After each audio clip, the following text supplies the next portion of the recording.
আমার পোলা একা একাই খেলাধুলা করতেছে। দেখেন কি সুন্দর একা একা খেলাধুলা করতেছে।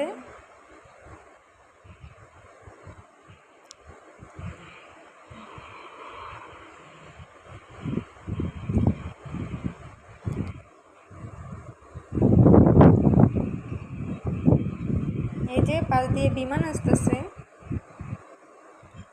পাশে এয়ারপোর্টে ল্যান্ড করবে কিছুক্ষণ পরেই।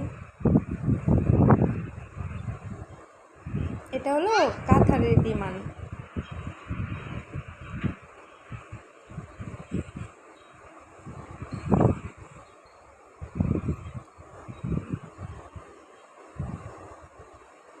শেষ, ওর খেলাধুলা শেষ, আয়সা করতেছে। কাতারের বিমান যাইতেছে বাবা, কাতারের বিমান। ওই যে এয়ারপোর্ট এইটা।